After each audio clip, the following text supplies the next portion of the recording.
Hi, you guys. You're listening to Good Vibes Sunday, a podcast brought to you by I Am Warhol, the blog.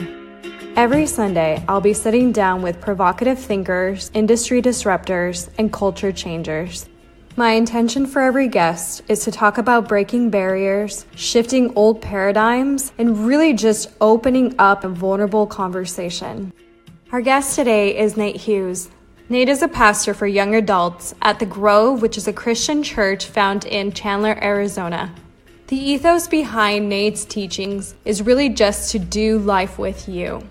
You know, Adam and I have been watching Nate for a long time, and what we love about the way that Nate preaches is just the way that he breaks everything down to its bare bones, and he's able to read books and take principles of life and really relate them to the Bible and translate that in a way that is very relatable, in a very simple way, and it's completely free of expectations. The Grove, which is where Nate is a pastor, also has a different exterior than most churches. It's very millennial based, and it has very much meaning to every part of the structure. For example, they have reclaimed wood, which represents the scarring and our souls and how we all get a second chance at life. They're located in a modern building that has huge windows, which translates to the exterior of the church. So meaning that everybody who comes there comes and gathers to learn the teachings. However, the exterior world is really where we practice these teachings. So it really blurs that line between church and the world, and I just love the meaning they place behind even just the building itself, and that all transcends into their teachings and their pastors. Beyond religion, Nate is really just a great human being and a great example of who we all should strive to be. And so I asked him to come on, and I'm really excited to share just a great conversation between us and him. And the other day, actually, he posted on Instagram that he had just finished up reading the book, Who Stole My Cheese? Along with the post, he talked about the difference between letting change choose us and us choosing to change. So today we will explore a lot further into what this means, and Nate really opens up about his upbringing and his personal experiences through life and how he's gotten to where he is today. So please help us welcome Nate Hughes. All right, Nate, so thanks for coming on with us. We're so excited to have you and just to probe your mind about how we can all create life visions for ourselves by choosing to agree with change. So thanks so much for coming on. Yeah, it's my pleasure. Seriously, I've looked up to you guys for such a long time now, so it's really an honor just to be able to come on to this podcast and just to be able to talk with you guys and share a little bit about my heart. Oh, Nate, you're the best, man. No, absolutely. Likewise. No, I mean, you say that, but we watch your stories on Instagram, like on repeat, because you always provide so much value to everybody. And yeah, don't ever stop. I'm sure you know that, but don't ever stop. And you're a professional. You're a professional, yeah. I was just talking to my twin brother, and I was telling him about you guys, and we both said, like, you guys are so genuine. Your heart, like, it's just, it's for real. We can feel it. So I just wanted to thank you guys just for being real and just for being so encouraging and supportive, even from such a distance. It's really, it's special. Oh, absolutely. No, that's honestly Nate, the biggest. Nate, you want a back rub? No, stop. You're such a jerk. No, that's the biggest compliment. No, that's the really biggest. Appreciate that. Yeah, no, that's the biggest compliment. And the feeling is mutual. So thank you so much, Nate. But this whole thing about a change, this whole topic has been really kind of on our minds, especially after you posted, speaking of social media, you posted about it after you finished up a book called Who Moved My Cheese by Spencer Johnson. Can you tell us what you took from it? Yeah, so I have been fascinated with the concept of change, and I recently had the opportunity to speak about it. And it's funny because this book popped up into my mind, and I first heard about this book 4 years ago, and It was one of those moments, but I didn't read it 4 years ago. You know how that happens? You hear about something, and then it just goes to the back of your mind. So finally, 4 years later, I picked this book up, and it's called Who Moved My Cheese? Really, this book is about human nature and how we can get so set in our ways as human beings, and when we face change, it wrecks us. Like, we're paralyzed by it, we're afraid of it, we're resistant to it. So this book really breaks down just human nature and what we should do when we face change. Okay. I hadn't read the book, but after you posted about it, I told Adam about it, and he was like, you know what, I read that book back when I was playing baseball, and he told me, watch this video. So I watched a little summary of it, and you're right. And it's funny because this video was really, I mean, the book is a very simple read, right? I mean, it's like an hour long, I mean, it's a really thin book. And it's a very simple way to put such an important lesson about change, like you said, and it's basically about a guy, like two little people, right? And two little mice, and basically going after. One has the instincts, and then one has the complex mind of a human. Right, exactly. Or two have complex minds of the human, and then the two mice are more instinctual and kind of just go with the flow with things instead of not dwelling so much on the little things or the big things. They kind of move with life. Right. So that's the whole summary of it for listeners who haven't read the book. But I heard this through Tony Robbins, so don't quote me on this, but he said that, it's been proven that most people after the age of 23 are not able or not capable to change unless they've hit a crisis state. So this is to say that most adults over the age of 23 have to be in a crisis before they're actually forced to make changes towards their circumstances. And Nate, I mean, Adam and I could say this for sure, is that when him and I felt like someone pushed a reset button on us because we've gone through some stuff about, I want to say almost 3 years ago now. I mean, really, it's been kind of a journey, really, but I want to say about 3 years ago, I lost my mother figure to cancer. Adam, all at the same time. Adam lost, baseball. We started our business. We went through financial hardship, genuinely went broke. We hit a crisis. And I always say that time of my life, a lot of people are like, how do you say that your mother passing away was the best and the worst thing that's ever happened to you? And I say that because it really was the best and worst thing that's ever happened to me. Ever since then, I've changed as a person. It was like, it's like an unveiling that has happened ever since, and really finding our true purpose, just to serve and to be of service. It was an awakening. Absolutely. Yeah. So my question for you, Nate, would you say that a crisis is absolutely necessary to make a sincere change, in your opinion? Yeah, so I agree with that statement. I do. I think we can all vouch just by experience. After 23, I feel like most of us get pretty set in our ways. It's not until a crisis comes that, like Adam said, it kind of wakes us up. But I even work with a lot of young adults. I work with a lot of 18 to about 26-year-olds. And I think that a crisis, and it's hard to say this, but a crisis is necessary. And if it's not a crisis, it's something or someone that inspires us to change. So it's either that, if you know what I mean, it's that inspiration. You see something that causes you just to think bigger and to kind of just look up, or it's a crisis. And we're so resistant to change. And sometimes it takes us hitting rock bottom for us to really evaluate what it is that we believe and the things that we hold on to, And I really think that's really true with now. I mean, obviously we have social media and we have everything, all these social speakers out there. You have your Gary V's and you have your Tony Robbins, but we all have these guys out here now. And these guys even you're in the church and you're speaking too. So it's all about these. Sometimes it's one out of those 200, or Gary Vee says, even if it's one out of the 10,000 or million people that I have, that I can make change. He goes, that's what fulfills me. Absolutely. So, but those ones are short in between to have those people that are truly inspired to change. Well, I say you have to be available for it, right? So you have to surrender to it because I feel like like you said, Nate, resistance. So many people are resistant to change. And so I always say this, is that life, or God almost, gives us these signs along the way, these signposts, right? It first starts like a nudge. And these are, situations that happen to us. So I say that it's compare it to a nudge, and then like a hit, and then a blow to the face, and then it knocks you down on your knees. And typically people have to get down to that level where they've almost been down on their knees in a crisis. So what are your thoughts on being aware of these signs? Like when life is hinting at you, or when God is giving you these signs that it's really time to change and people are resisting, what would your advice be for someone that is in that situation? And when life situations are pressing in upon them, but they're resisting, how can these people really notice or be aware of these nudges? What would your best advice be for that? That's a really good question. I I feel like, all of us were teenagers at one point in time. When you're a teenager, you almost think that you know everything there is to know in the world, Yeah. And I feel like we spend most of our lives believing, like we're told to do things almost our entire life, and we're told what to believe.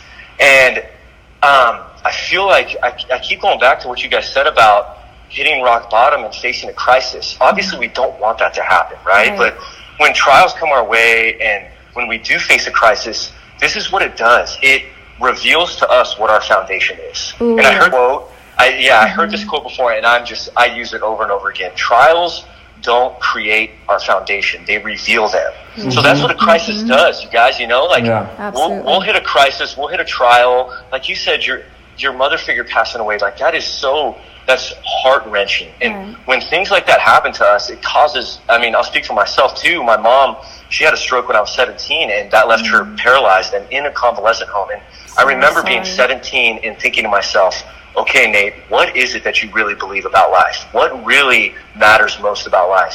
So those trials and those crisis moments really cause us to check our foundation and ask ourselves, what is it that you believe? And so we don't want to wait for those things to come, that's not optimal for us. But I think being able to, because so often we just go through the motions, and life is so fast, it just flies by. I think that we need to stop and we need to ask ourselves, what is it that I truly believe is the meaning of life? What's the reason that I'm here for, Instead of just going to find a job, to get a good paying salary, to pay your bills. No, why was I put here on this earth? Why was I created? What is all this about? And really asking yourself those questions and not waiting until a crisis happens or an event that causes you to just really think about things. Does that make sense? Absolutely. No, I'm fascinated that you said that, because it actually leads me to my next question about empowering questions. So there's disempowering questions and empowering questions. And in the book, there's a part where the little person, right? So there's two little people, but one of them gets stuck in the crisis where he's still hoping and wishing that cheese is going to come back, it's going to get put back there, and they've taken his cheese, right? So he's like, who's moved my cheese? Hence the title of the book. Yeah. But he was focusing his energy on asking the disempowering questions instead of and actually placing blame on someone else, right? Yeah. Instead of taking that responsibility for having a choice, because I felt like he felt entitled to it. How would you relate this to how so many people live their lives? And what advice would you say, to move in the direction of change? Because here's the thing. I feel like when we are in a victim state, there's no getting out of that, right? You're in self-pity, and you're in this place where nothing's your fault, right? And there's no moving in a direction of change when you're in that state. So how can a person take ownership and responsibility enough to really make that leap in that direction? Because it takes courage. It takes courage to really take ownership for that. Mm-hmm. So for you, and I know that you have your own insight on this, how would you relate your personal experience on how people live their lives this way, and how can they really just take ownership, take responsibility?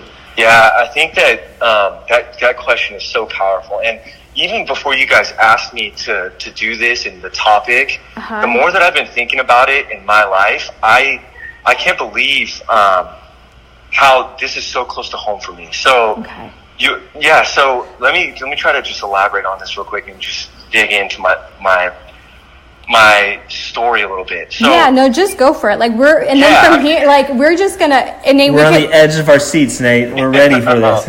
Because this is what I was thinking about, you guys. I was really contemplating change and how so often it's so easy to be the victim of our circumstances in our life. And me and my twin brother, our entire life, you guys, we moved around from home to home to home. Our mom was addicted to drugs. She couldn't take care of us. And then our aunt couldn't take care of us. And then our uncle couldn't take care of us. And then finally our best friend's family takes us in, and they love us like we're family. And so I was thinking about my life and how we experienced so much change growing up. We got passed around so much from family to family to family to family. And people would ask us, they're like, how can you forgive your mom for the lifestyle that she chose? And how did you guys make it, they'll say. And I think that we released people from any expectations that we had of them, even our mom. I know this sounds crazy, right? No, it doesn't. And that's incredible. So, and what that does is that frees me up to love them freely without these expectations on them. And then also, because like everything that I was given, and it's so funny when we look back on our lives, usually we come to this revelation, but I was always in a situation, you guys, where I felt like anything that I was given was a gift, whether it was from my uncle, my aunt, my best friend's family, whoever it was. So I grew up with a different mindset than most people, and it gave me this mindset of, man, like, I work so hard, I have a good salary, and I have this house, but at the end of the day, like, this was all a gift, you know? Right.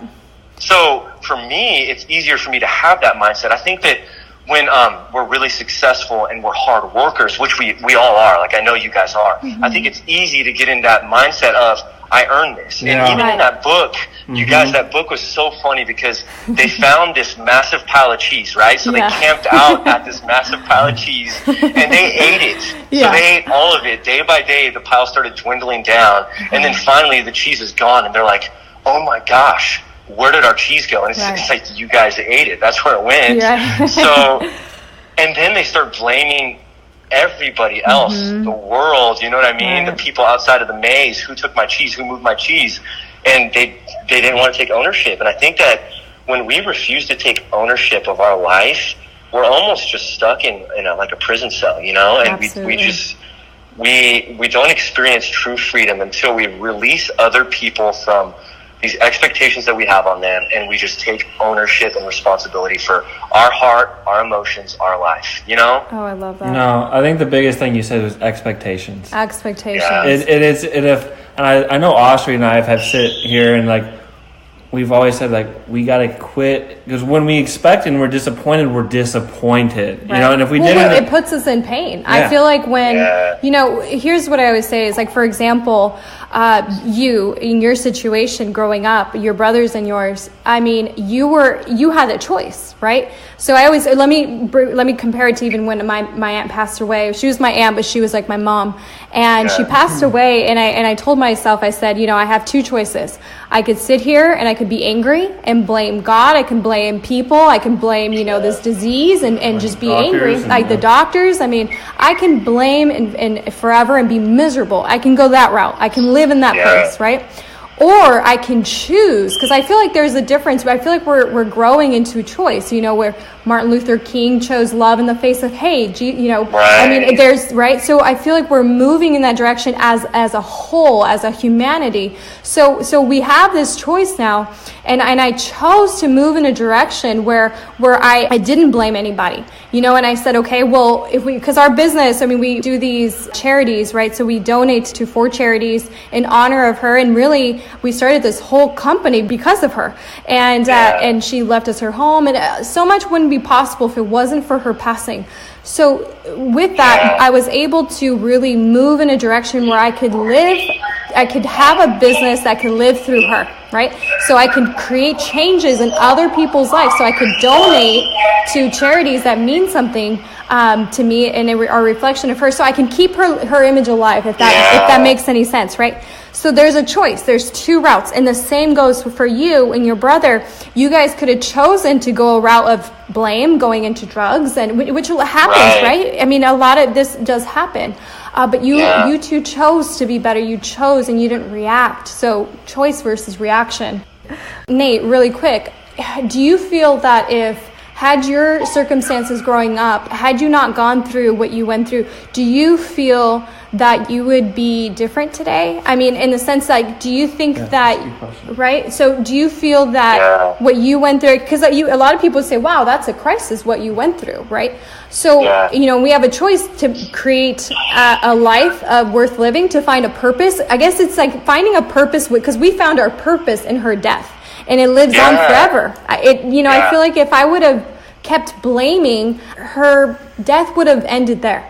Because it's not a beautiful place to live. I feel like where I chose to live was in a place where her image can continue. So earlier when you were talking about that pain of losing a loved one, but how there's so much purpose that came from that, and just your business and the home that you guys have, I was reflecting on that and just because of the pain I think I've experienced in my life, I have so much passion now for life because I felt so much pain growing up. Right. So that pain has given me so much passion about life currently, you know? Would you say that it's almost like an appreciation? Like it's passion, but it's also appreciation for life.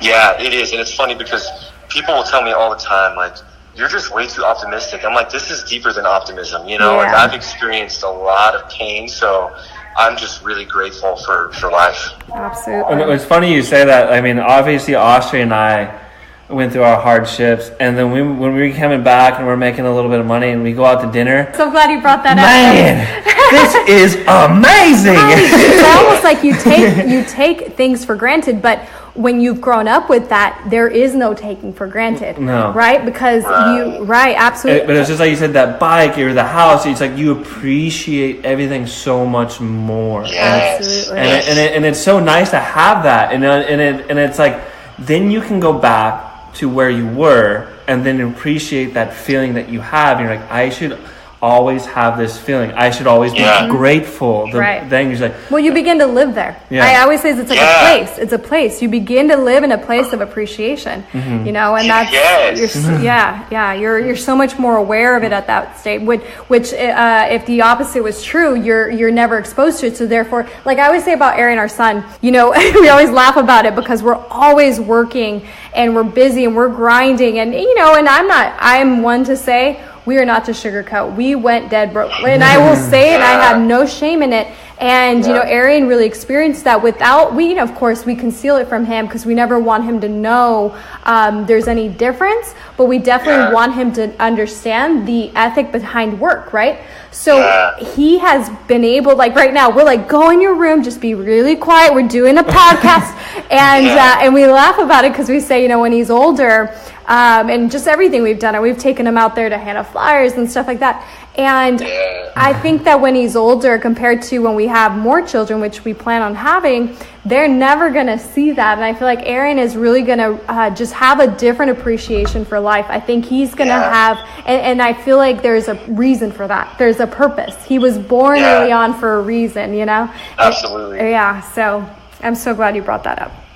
Yeah, and I love how you said it's a place and you live there. And I was like, yes, I'm over here like exactly. And you can see it in people too, but you can, when they live in that place, it just exudes from who they are, you know? Oh, they radiate it. They radiate it. And so for me growing up, you guys, like I said, everything was a gift. And even when Can I cut in? Remember you said in that the last one where you're talking about the woman who was leaving the church to go to another one just because she wanted a smaller church. Okay. Remember you were saying like that's right. Remember she was wanting. Oh, well, he didn't say a woman. He said specific. He didn't say specifically. He said people. He said people. It was a group. Yeah, it was a group. I put her as a woman. He wanted to accuse a woman of saying that. Where are you going with that? No, but it was just like it was a person that was in choice to live in a. Oh, maybe I'm not way off right now. Oh, it's okay. Oh, babe. Did I make you listen? I think I lost my I think I know what you were going to say. So you were saying that basically because these people were going to a church and they say, oh, well, you know, I used to like the church that I was at because it was very private. And then as it began to grow, instead of having appreciation for it growing, right? Because that's the whole purpose. No, that's what I was going on. Right? The whole purpose is to spread the word and for your church to grow, to actually have more people coming. That should fulfill you and you should be a part of it and be, you know, happy about it. But they were now kind of being more selfish and right. Okay. I get what you're saying. Well, and that's exactly right. And that's not even for church, just for life. Like more people were coming to the church, so it was changing, right? Like that's not what they were used to. And instead of like assessing that the fact that the church was growing, hey, how can we contribute to this? They decided just to leave because it just didn't fit with their comfort. So it's just, man. So there's that word comfort, and Adam and I mean, gosh, we live by not being comfortable. We always say if you're comfortable, it's probably time for change, right? Because there's something wrong. I always say that our conditioning, or not even conditioning, but I always want to say our reaction is to always revert to comfort. That is the place that we always want to innately want to go back to, because it takes courage to really, move in a direction that is of change, because it's painful. It is painful. But in the end, the results of that, it's always better. You're always going to stand on higher ground when you're changing. It's always like this, okay? I always say there's like a dog, and he's sitting on a nail, and it's uncomfortable, but not so uncomfortable to move, right? So, but life has to almost become so, like, it has to stab him for him to actually get the hell up and move. And that's what I say. It's like they're like, I hate my job, but it's comfortable, it's paying well. It's giving them just enough to stay there. Right? But it's still uncomfortable, and they rather choose to live with some discomfort versus getting up and just moving, even if it is just a little nudge. And it's all about who moved my cheese. It's all about who moved my cheese. It is. For you are, let's tell everybody what you do. Could you tell us a little bit about what you do so everybody can know what a beautiful person you are? Yeah, so, my official title is a pastor, and I work with young adults and college students, and basically, I just get to do life with them. I just get to be there for them. I get to teach them scripture, the Bible, but mostly it's just doing life with them. And I feel like I have the greatest. It's hard to even call it a job, honestly. Oh yeah. Yeah, and you do such an amazing job. We love. We always say, we're like, gosh, I wish he was here, because we would be there. Oh gosh. In the way that you do it, Nate, and this is what I absolutely love about the way you do this, is that the way you prepare for it is that you take life, circumstances. You take almost like, I guess you say, like, this week is change, next week is peace, next week, finding inner peace, and you relate it in a way that is so, I don't know, just relatable. It's just human, It's human. So human. That's what I like to say. Yeah, it's human. You guys, and even for me, my life was so inconsistent growing up. I went to church a little bit growing up, but I wasn't able to do anything consistently, So even in the place I'm at today, it's like there's so much that comes with this title of pastor. It's hard to tell people, like, what do you do for a living? I'm like, oh gosh, there's that question, Yeah. Because people think, like, oh, so you have all of life's answers. And it's like, no, not even. I'm just trying to figure it out as well. So, yeah. Absolutely. No, that's, honestly, it's really fun watching you, and we take so much from it, and especially your stories. And this will lead me actually into my next question, is that, do you feel like there's a difference now, even in religion, in the way, because I feel like the way you communicate is a different way. It's changing. You're even on social media, even though, I feel like social media is one of those things that if you use it in the right way, it's a great thing. If you use it in the wrong way, it's, not good. It's kind of like money. I always say, like, money. Yeah. Money makes whatever you are before money, it amplifies it. So if you're a bad person, you're going to be worse. If you're a great person, after money, you're going to be better. So I feel like it's the same thing with social media. So it just amplifies everybody's lives. But do you feel like you are a different generation in coming into your teachings? Are they different? Do you feel like there's a difference in the way that we are growing into a new religion? Not a new religion, but a new way of teaching. Yeah, I think it is. I'm categorized in that millennial generation, but it's kind of funny, because I'm in a position where I'm also teaching millennials and doing life with millennials. So I'm a millennial too, but I think for so often the Bible and scripture and religion has been so far above our heads, it's almost felt unattainable, and it's felt like we've had to just put on this front and actually change ourselves to be someone that we're not in order to conform to religion or the Bible, right? You know what I mean? So I didn't want to ask it in a way, but that is that's perfect. Yes, thank you.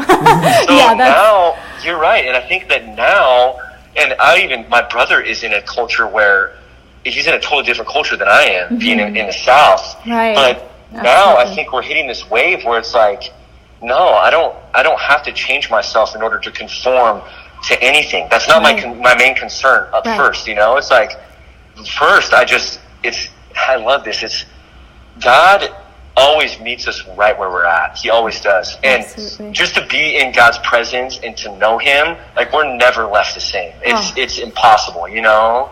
Just to be, it's like when you're in the face of so much beauty and love, it changes you. Absolutely. Like you can't, it goes back to that inspiration, you know? Like it just changes who you are. Absolutely. Absolutely. I mean, for us, I mean, I could say this on there.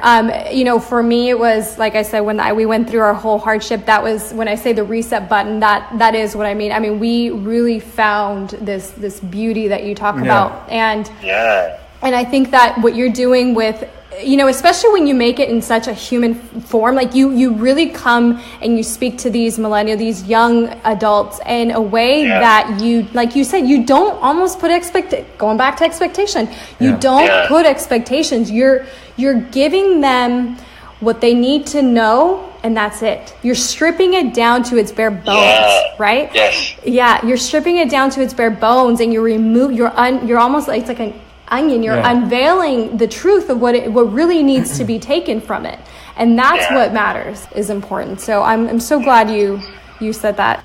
This is so nice. No, it's refreshing finally having the chance to finally talk to Nate. I feel like we've like texted or DM'd for so long, and now it's like, dude, I remember that first day, like we met at the gym like forever ago. Like, so do I, dude. Like you had your workouts written down on this piece of paper, dude, and I remember watching you just get after it. Back in the day, back in my and I remember telling Adam a year ago, I was like, I need Nate on, and I never had the courage to ask because I was so nervous.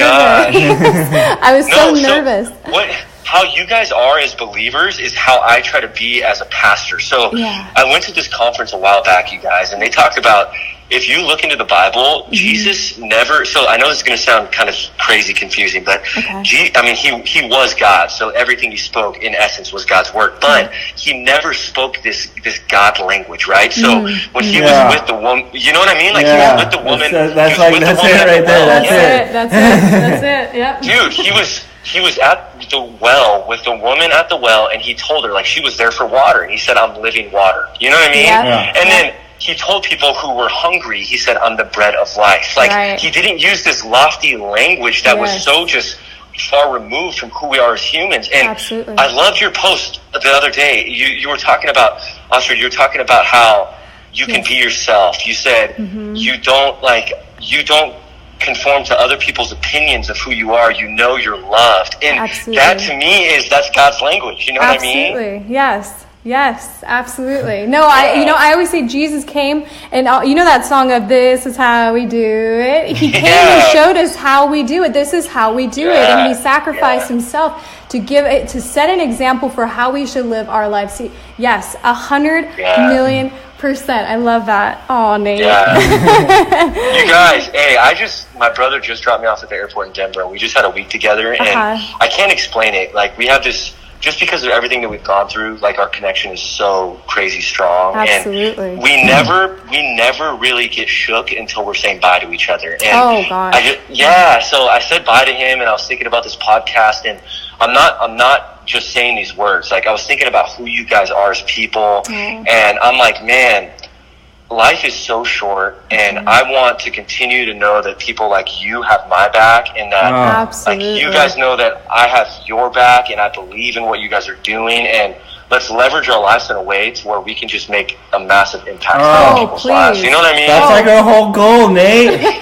Our whole goal is to change the outlook of life with people. We want to change people's perspective. We want to, I mean, obviously you see it. We want to change people's perspective of Riverside. Well, we want to start small and branch out from there. But even if we do, like you said, it doesn't, the number isn't but we want to give people happiness. We want to give people a place to we want to be love. Of service. We want to be of service. I feel like our entire purpose on this planet is to be of service, and I feel like, you know, everything that is a blessing as far as you know, house or a car, you know, all those are signposts along the way. No, that was so good you said that earlier. Those are all signposts along the way, but our true purpose has been placed there by God, and we all have it. And I feel like our entire job is just to find that, to unveil this conditioning, right? So our parents have conditioned us to, I feel like as babies, we're pure, right? So we come from heaven. So we're pure. We're these pure little angels. And then over time, we're conditioned. And then it gets to a point where we're so set on our ways that it's very hard to change. Yeah. But I think our purpose on this planet is to consistently begin to surrender, to become more and more, I guess, vulnerable. Yeah. To surrender, You said something the other day. I don't know if it was a post or you said something like that you have to. I feel like I know what you're talking about. You have to reveal. You have to. What did you say, Nate? I can't remember. What was it, dude? Come on, give me something.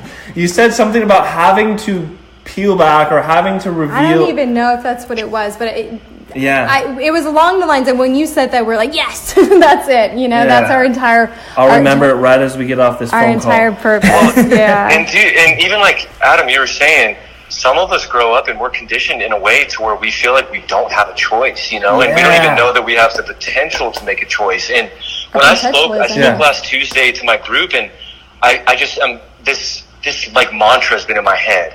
We can choose change, or change will choose us. Yes. There's no other option, And I relate it back to fitness because it's so easy for me, but I can choose change. Like, I can decide to wake up earlier. I can decide to make healthier eating habits. I can decide. I can choose these things, or I can let change choose me. Right. So Absolutely. every time I decide to sleep in, every time I decide to overeat, every time I decide just to be lazy, change is choosing me. And so each one has a cost. So every time I choose change, I'm choosing sacrifice in that moment. But when change chooses me, the cost is compiling and it's building interest. And then one day when it's too late, the cost is so high I can't even afford. Absolutely. And it's like, even with our emotional health, you guys, like, we're so afraid to speak our emotions and tell people what it is that we're feeling or going through. And that's sacrifice. Like, we have to choose to do that in the moment. Still learning that, Nate. Still learning. Yeah, dude, bro, so am I, dude. So am I. No, and Nate, just to quote, recognizing that. No, just to quote you really quick, though, I actually have this written, so I just want to say this. So to quote you, you said, let's travel this road together. Let's choose the life we know is out there. Let's break some rules and give this life all we've got. Here's to choosing change rather than letting it choose us. So good. That's what got me. I was like, I have to get him right now on the podcast because of that. That was... Yeah, no, you're right. I mean, for me, I always, you said it's, letting life or letting it choose you or you choose it. Yeah. I say it's reaction versus choice. We could live in choice or we can live in reaction. Reaction, animals live in reaction. Like, we can live in that primitive instinct, I guess, if you will, right? Or we can choose. We can use our intellect and choose to be better. So absolutely. So good. Oh, well, we're going to let you go now because I know you have a flight. And where are you headed? You're headed home now, right? Yeah, I'm headed back to Phoenix. Yeah, and you were in Colorado. Yeah, well, it was fun watching you out there with your brother. Colorado and Arizona, those two places in our lives, Nate, it's the weirdest thing, they just, people, we keep either coming across people, clients or whatever it is, or we just see it.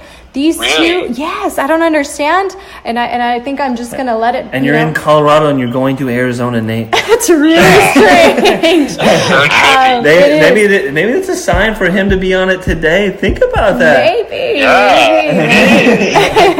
Maybe, but we will let you go because I know you're having to catch that flight. But Nate, thank you so much for being on with us. Yeah, Nate, you're the best. Yeah, you guys are so welcome. Seriously, anytime.